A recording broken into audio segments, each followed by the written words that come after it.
देवी सती कहाँ है? देवी सती कहाँ है? यज्ञ में दक्ष ने आपका अपमान किया, आपकी निंदा की। ये सुनकर माता सती ने ये कहा कि उनको जीवित रहने का कोई अधिकार नहीं, और ये कहा कि आपको अपना मुख दिखलाने का भी कोई अधिकार नहीं। और ये कहते कहते आत्मदाह कर लिया। नहीं, नहीं, नहीं!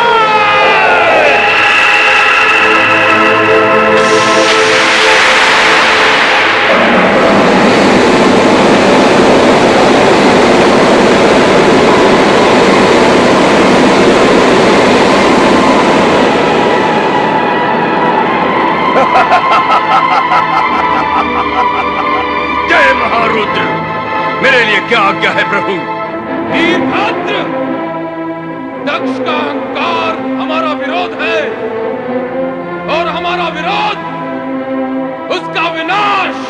जो आज्ञा प्रभु। जाओ उस यज्ञ को भ्रष्ट कर डालो, और जो भी तुम्हारा विरोध करे उसे भी भस्म करने में संकोच न करना। आज विनाश लीला का वो नर्तन करना कि वहां कोई भी शिव सती विरोधी जीवित न रह पाए। जाओ! ऐसा ही होगा प्रभु। जय महारुद्र।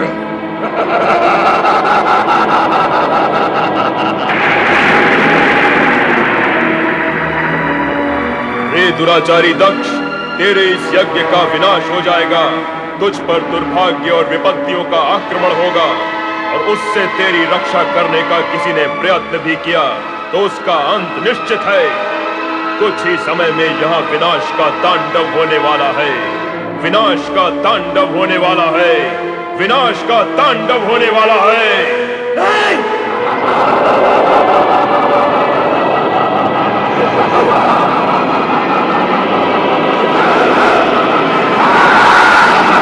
प्रभु, मेरी रक्षा कीजिए, मेरी रक्षा कीजिए प्रभु। दक्ष, शिव की निंदा और उपेक्षा करके तुमने वो दंडनीय अपराध किया है जिससे तुम्हें कोई नहीं बचा सकता, स्वयं मैं भी नहीं। तुम्हारा उद्धार हो सकता है तो चराचरपति शिव के हाथ हो।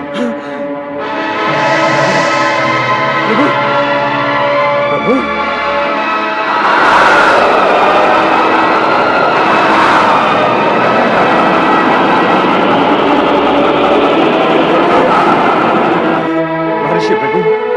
अब इस संकट से आप ही मुझे उबारिए। मेरी सहायता कीजिए ऋषिवर, मेरी सहायता कीजिए। अपहताः शूराः रक्षांसि वेदी सदा।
परमपिता ब्रह्मा के पुत्र हैं। उनकी मृत्यु नहीं हो सकती, उनकी मृत्यु असंभव है। तुम्हारा कथन मिथ्या है, मिथ्या। नहीं महारानी, ये सत्य है।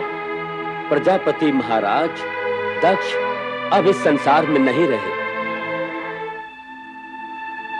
क्या मेरे स्वामी इस संसार में नहीं रहे? मेरा सुहाग मिट गया है। यदि मेरा सुहाग मिट गया है तो मैं जीवित रहकर क्या करूंगी? मैं अपने प्राण त्याग दूंगी, मैं अपने प्राण त्याग दूंगी। नहीं माते, नहीं, धैर्य रखिए माते। इतना दुखी मत होइए माते।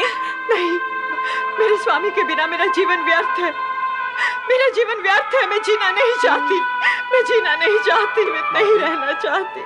शांत हो जाइए माते, शांत हो जाइए। दक्ष प्रजापति जीवित हैं। क्या? मस्तक विहीन होने के उपरांत भी उनका शरीर निस्तेज नहीं हुआ है। शिव इतने कठोर नहीं माते कि किसी के प्राण हर ले। उन्होंने तो पिताश्री को केवल उनकी करनी का दंड दिया है।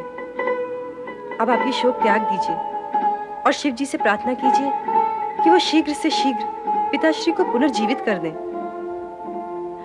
मैं शिव से प्रार्थना करूं अपने पति को जीवन दान देने के लिए? मैं तो, क्या वो मेरी प्रार्थना सुनेंगे? हाँ माते, शिव शंकर दयालु हैं, वे अपने भक्तों की प्रार्थना अवश्य सुनेंगे। शिव ने ही तो हमारे पति को मृत्यु के मुख से बचाया था। क्या आपको ज्ञात नहीं माते? हाँ, तुम्हारे पति चंद्रदेव तो शिव के भूषण हैं, शिव के परम प्रिय हैं। इसीलिए शिव ने उन्हें जीवन दान दिया। परंतु मेरे पति तो शिव के द्रोही थे। मेरे पति के समान शत्रुता तो संसार के किसी प्राणी ने शिव के साथ न की होगी। ऐसे शिवद्रोही को भला शिव कैसे क्षमा कर सकते हैं? मैं किस मुंह से शिव से अपने पति के अपराधों की क्षमा मांग लूं रोहिणी? कैसे? हर हर महादेव। भावज्वीरणी, महादेव तो करुणा के सागर है। उनकी जो सच्चे मन से प्रार्थना करता है उसे सब इच्छित मिल जाता है। प्रणाम देवर्षि। प्रणाम देवर्षि। देवर जी, उस दिन आपने कहा था आप कभी इस महल में चरण नहीं रखेंगे, किंतु आज आप मुझे सांत्वना देने यहाँ आए हैं अपना प्रण तोड़कर। नारायण नारायण। नारद अपना कर्तव्य कभी नहीं भूलता भावज्वीरणी, चाहे फिर उसके लिए उसे अपना प्राण ही क्यों न तोड़ना पड़े। विश्वास रखो भावज, आपका सुहाग अखंड है और अखंड ही रहेगा। भ्राता दक्ष का धड़ यद्यपि निश्चेष्ट होकर यज्ञ भूमि में पड़ा है, फिर भी उसमें प्राण शेष है। और जैसे ही शिवजी की कृपा होगी, भ्राता दक्ष पुनर्जीवित होकर उठ बैठेंगे।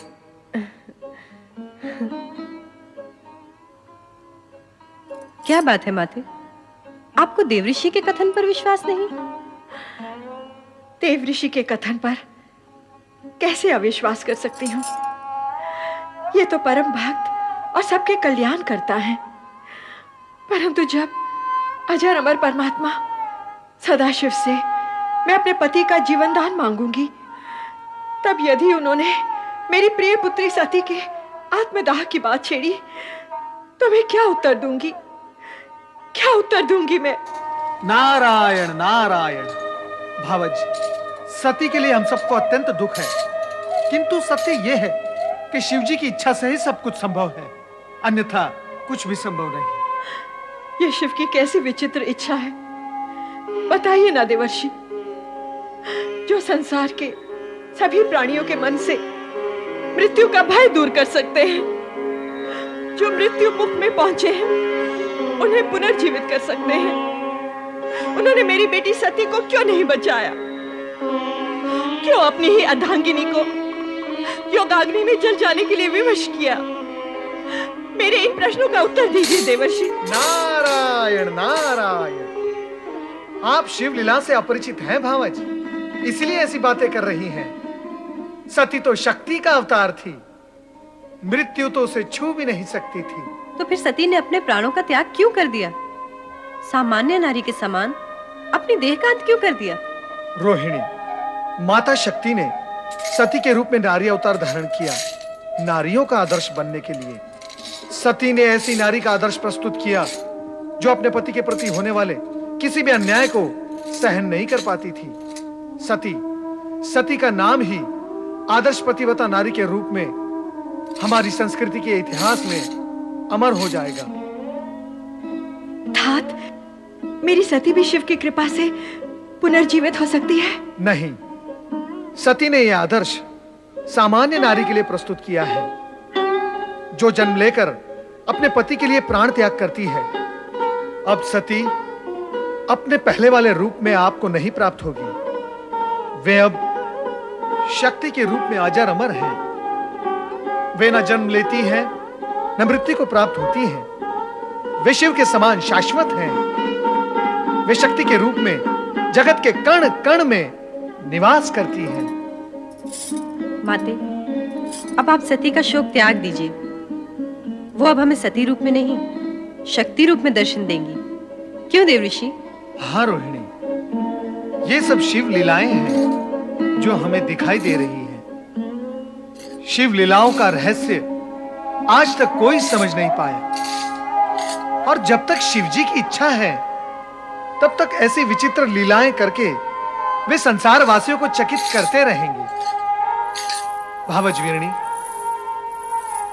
मेरी ये इच्छा है कि कैलाश जाकर आप भी ये शिव लीलाएं देखें और देवादिदेव महादेव के चरणों में अपना शीश नमाकर प्रार्थना करें। तब देखना शिव जी की दया का चमत्कार। भ्राता दक्ष अवश्य जीवित होंगे। हाँ, अवश्य जीवित होंगे।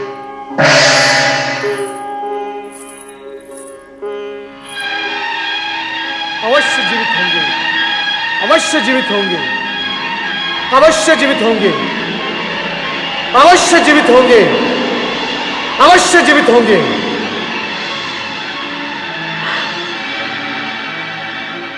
मैं भोलेनाथ की शरण में कैलाश जाऊंगी। जय महारुद्र। है महाबलयंकर, आपकी आज्ञा के अनुसार दुष्ट दक्ष का अंत कर दिया और उसके सर को काटकर यज्ञ कुंड में स्वाहा कर दिया।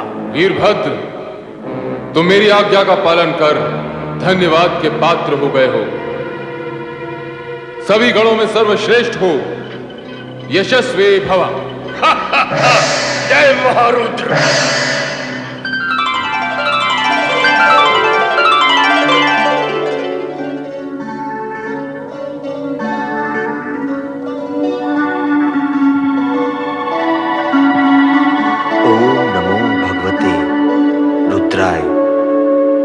परात्पर ब्रह्म परमात्मा श्री सदाशिव को प्रणाम। करुणा सागर भक्त वत्सल भगवान शिव शंकर को वंदन।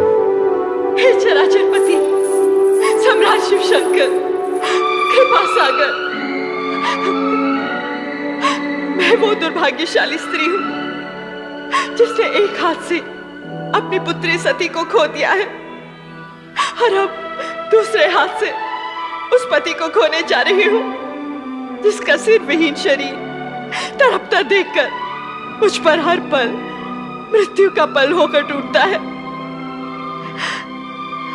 ये जानते हुए कि जो भी हुआ है उसके उत्तरदायी मेरे पति ही है, मुझे ये कहने का अधिकार नहीं कि मेरे पति को उन कष्टों से मुक्त कर दो और जीवन दान दो, किंतु इतना अवश्य कहूंगी कि उनके कष्टों का अंत कर दो। उनके कष्टों का अंत कर दो। उनके कष्टों का अंत कर दो। उनके कष्टों का अंत कर दो। उनके कष्टों का अंत कर दो। उनके कष्टों का अंत। हे सदाशिव, कष्ट का अंत आप कैसे करेंगे ये तो आप ही को ज्ञात होगा, किंतु मैं आपसे यह प्रार्थना अवश्य करूंगा कि दक्ष को जीवन दान मिले और अपूर्ण यज्ञ संपूर्ण हो सके। दक्ष से मेरा कोई बैर नहीं श्री हरि। जो हुआ, जो हो रहा है और जो होगा विधाता के संकेत के बिना असंभव है। अस्तु, आप सबकी इच्छा का सम्मान करते हुए मैं दक्ष को अवश्य जीवन दान दूंगा, अवश्य। पति की मृत्यु से पीड़ित और आहत वीरणी पत्नी की मृत्यु से पीड़ित और आहत शिव की शरण में आकर अपने सुहाग की याचना करती है। लोक कल्याणकारी शिव उसे अभयदान देते हैं और वीरणी के सुहाग की रक्षा हेतु यज्ञशाला में पहुंचते हैं। स्वामी, स्वामी, स्वामी, स्वामी कहाँ तुम? स्वामी,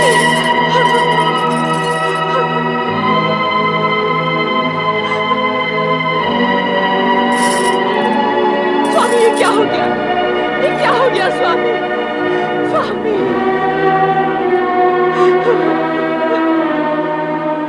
प्रभु कृपा कीजिए, कृपा कीजिए भोलेनाथ, कृपा कीजिए। प्रजापति दक्ष वृथा अभिमान से उपजे अपने भयंकर अपराधों का दंड तुम्हें मिल गया है। अब अपने अपूर्ण यज्ञ को पूर्ण करने के लिए तुम्हें अजामुख बनाकर नया जन्म दिया जा रहा है। तुम्हें यह मुख देने के पीछे तात्पर्य है कि इसे देखकर संसार वासियों को तुम्हारे कर्म सदा के लिए याद रहेंगे और वे अपने आप को ऐसे कर्मों से दूर रखने का प्रयत्न करेंगे।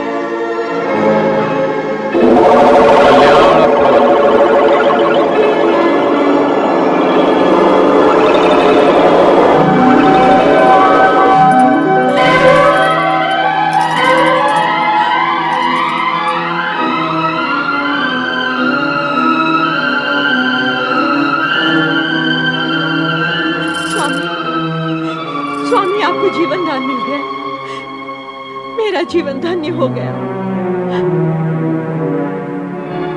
हे देवाधिदेव, हे महादेव, हे भोलेनाथ, आपने मुझ जैसे नराधम को जीवन दान क्यों दे दिया? क्यों जीवन दान दे दिया प्रभु? ये अहंकार का मारा दक्ष तो हत्यारा है प्रभु, हत्यारा।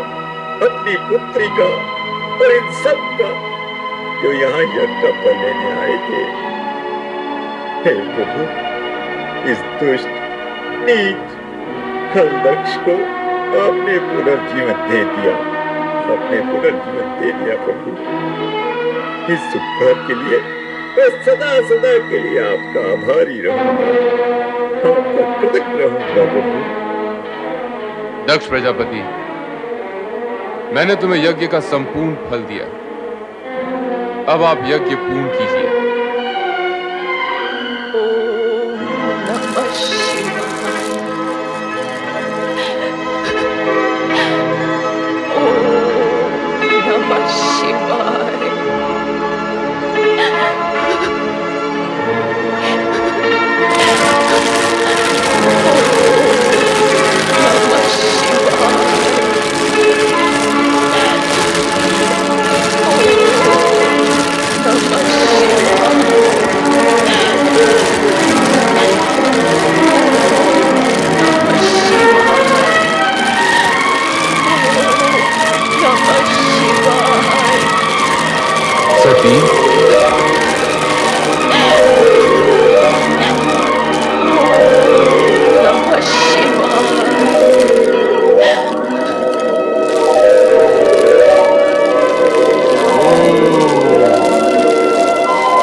सती, सती, सती, सती, मैं तुम्हें इतनी देर से पुकार रहा हूं, फिर भी तुम मौन क्यों हो? मेरी पुकार को नकार क्यों रही हो प्रिय? तुम्हें तो तुम्हारा ये पति अत्यधिक प्रिय है ना? तुम्हारा आराध्य इष्ट सभी कुछ है ना? मेरे नेत्र के इंगत मात्र से तुम मेरे हृदय की भाषा समझ लेती हो, किंतु आज ऐसे मीठे स्वप्नों में खोई हुई हो कि मेरा आर्तनाद भी तुम्हें सुनाई नहीं दे रहा है। हंस रही हो तुम? इतनी महान भूल करने के बाद भी हंस रही हो?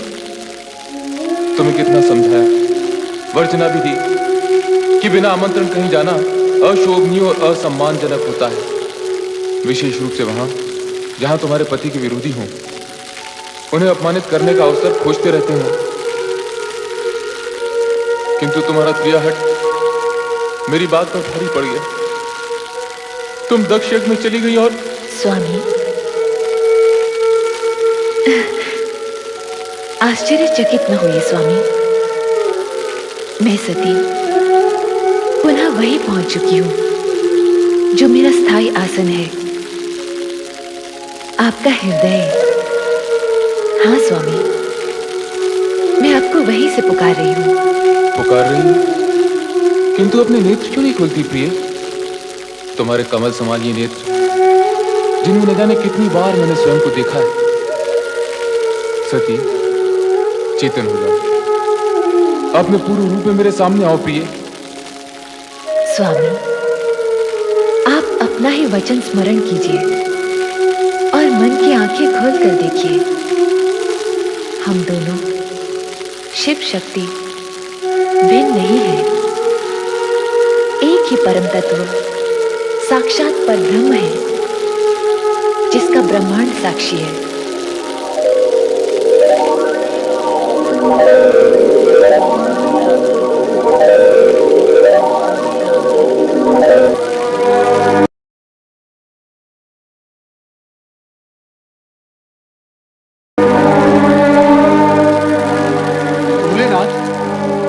भोलेनाथ, नारद का प्रणाम स्वीकार हो।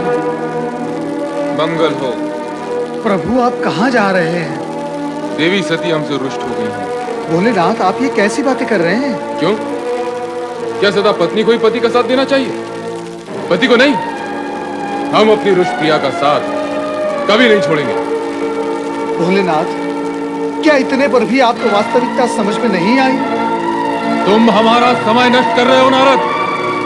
तुम्हारी बातें सुनकर सती और अधिक रुष्ट हो जाएगी। रुष्ट? हे त्रिकालदर्शी, बिना प्राण की देह कहीं रुष्ट होती है भला? नारद! भोलेनाथ, मुझ पर क्रोधित होने से सत्य झुटलाया नहीं जा सकता। और सत्य यह है कि आप जिसे प्रिया का रुझान समझ रहे हैं, वो आपका मात्र भ्रम है। भ्रम। प्रभु देह बोलती नहीं, भ्रम बोलता है। तुम ये कहना चाहते हो कि सती, हमारी सती मात्र देह है? मात्र देह? खेद की बात यही है प्रभु कि आप जिसे देवी सती समझ रहे हैं, वो मात्र निर्जीव देह है। नारद, मैं तुम्हें भस्म कर दूंगा। सती शक्ति है, शक्ति अमर है, शक्ति जगत माता है, और तुम जगत माता को निर्जीव और देह कहकर अपमानित कर रहे हो। प्रभु, आज आप ये क्या कह रहे हैं? आप सामान्य मनुष्य की भांति भावुकता में डूबे जा रहे हैं। एक शब्द नहीं, आगे एक भी शब्द नहीं। यदि अब तूने कुछ भी अनर्गल कहा तो तू मेरे क्रोध से बच नहीं पाएगा। दूर हो जा, दूर हो जा मेरी दृष्टि से, दूर हो जा।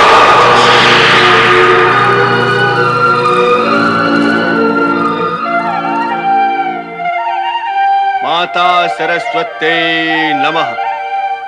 ब्रह्मदेवाय नमः। ब्रह्मदेवाय नमो नमः।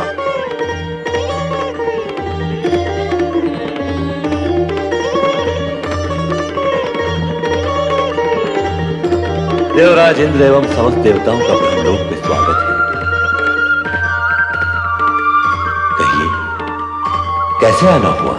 परमपिता, देवी सती के आत्मदाह के पश्चात श्री शिव शंकर उनका शव लेकर विक्षिप्त से यहां वहां विचरण कर रहे हैं। उनका क्रोध में रूप देखकर ऐसा लगता है कि कहीं उनका ये भाव इस सृष्टि का संहारक न बन जाए। और कहीं ऐसा हुआ तो आपकी रचना देखते ही देखते अस्तित्वहीन हो जाएगी। रक्षा कीजिए, सृष्टि की रक्षा कीजिए परमपिता, अन्यथा सृष्टि को नष्ट होने में कुछ ही क्षण शेष रह गए हैं।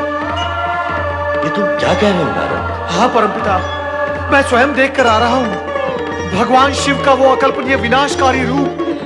विनाशकारी रूप? विनाशकारी रूप? शिव अर्थात मंगल, कल्याणकारी रूप विनाशकारी? मेरा तात्पर्य है, ये जो उनकी विक्षिप्त अवस्था है वो ही विनाश लीला का कारण बनेगी। वो तो मानते ही नहीं कि माता सती आत्मदाह करके निर्जीव हो गई है। तुमने उन्हें समझाने की चेष्टा नहीं की? परमपिता की, परंतु उसकी प्रतिक्रिया स्वरूप उन्होंने मुझसे यह कहा कि तुम माता सती को निर्जीव कह रहे हो, मैं तुम्हें भस्म कर दूंगा। और बस मैं भयभीत होकर यहां चला आया। परमपिता, ये सब सुनकर तो ऐसा लगता है कि अब शिव का तीसरा नेत्र खुलने में अधिक विलंब नहीं है। और यदि ऐसा हो गया तो इस सृष्टि के भस्म होने में एक क्षण भी नहीं लगेगा परमपिता, एक क्षण भी नहीं लगेगा। अब आप ही कोई उपाय कीजिए और उन्हें शांत कीजिए। शांत कीजिए प्रभु, शांत कीजिए, शांत कीजिए प्रभु, शांत कीजिए। शांत देवगणों, शांत। इसका उपाय हमें श्री हरि विष्णु ही बताएंगे। चलिए वैकुंठ धाम।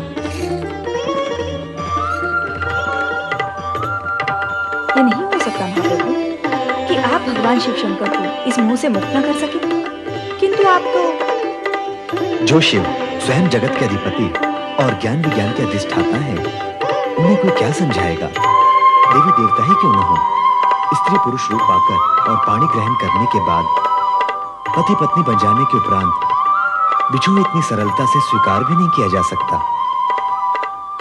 शिव को वास्तव में यह लग रहा होगा जैसे वो अपने अर्धांग से विलग हो गए हैं। ये दुख असहनीय कमले। जगदीश्वर श्री हरि विष्णु की जय। महादेवी माता लक्ष्मी की जय। मंगल भवा। ब्रह्मदेव, आप सभी देवता चिंतित दिखाई दे रहे हैं।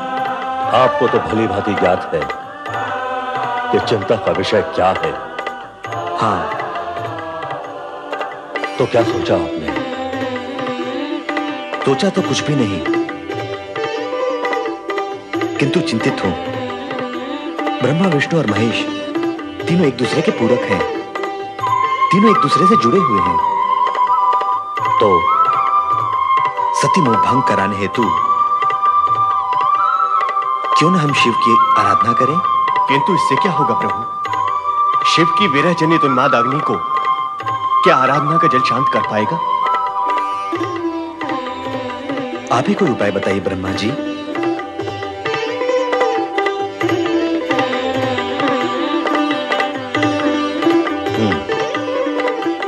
बहुत सोचने के पश्चात एक उपाय मन में आया तुम्हें। तो बताइए न परमपिता, शुभस्य शीघ्रम। बताऊंगा, किंतु उसे कार्यान्वित श्री हरि विष्णु को करना होगा। आप कहिए तो सही। अपने सुदर्शन चक्र से सती का शव विच्छेद करना। क्या? हाँ, शिव का सती मोह भंग कराने हेतु क्या आवश्यक है?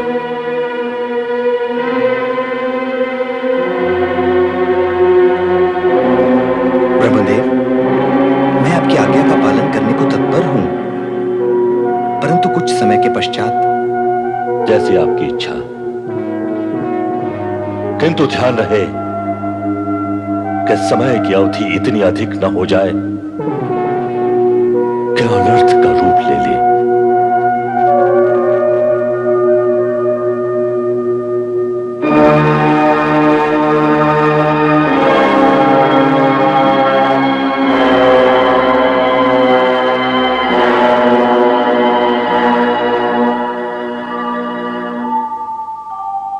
ओम नमः शिवाय।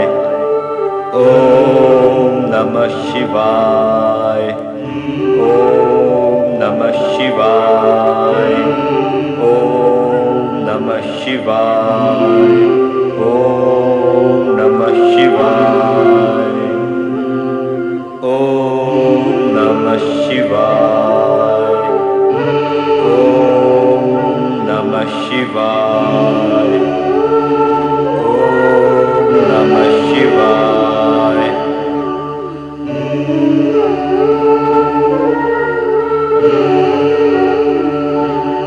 हे सर्वशक्तिमान महेश्वर सदाशिव जी, संपूर्ण संसार आपकी लीला से स्तब्ध और चकित है। देवता आदि और आपकी कामना के वाहक स्वयं ब्रह्मा जी और मैं किंग कर्तव्य विमूढ़ हैं। किसी की भी समझ में नहीं आ रहा है कि क्या किया जाए।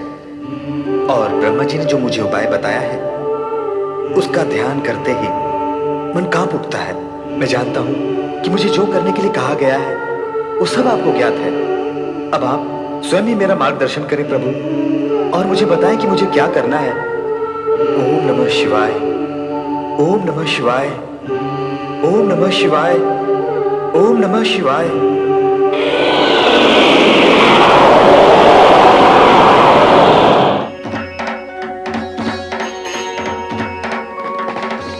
श्री हरि विष्णु, सभी शिव लीलाओं का कोई न कोई उद्देश्य है। जिस प्रकार मेरे स्वरूप में अनेक रूप छिपे हुए हैं, वैसे ही मेरी हर क्रिया के पीछे भी एक उद्देश्य छिपा हुआ है। ब्रह्मा विष्णु दोनों में ही शिव का आज प्रकाशित है। अतः विश्व कल्याण के लिए तुम जो कुछ भी करोगे वो मुझे स्वीकार होगा।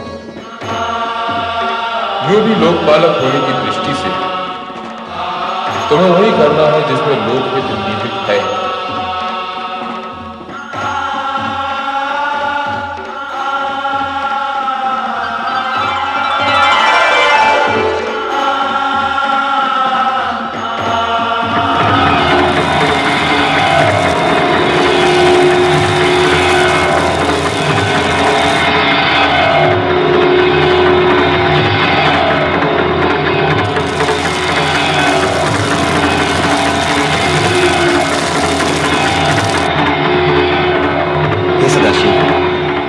आपसे अनुमति तो ले ही ली है, परंतु एक निवेदन भी करता हूं कि इस सुदर्शन चक्र से देवी सती का शव विच्छेद मात्र सृष्टि समृष्टि की रक्षा करने हेतु ही कर रहा हूं। और समृष्टि की रक्षा दूसरे शब्दों में आपकी लीला को नया मोड़ देने का बहाना भी बनेगी। मुझे अनुमति दे प्रभु।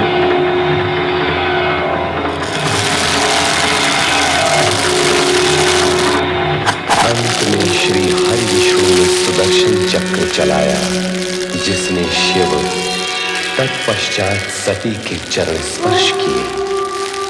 चक्र ज्यों ही सती के मस्तक की ओर गया, एक तीव्र ज्योति पुंज उभरा, जिसमें से प्रकाश की धाराएं भूमंडल की ओर जाने लगी।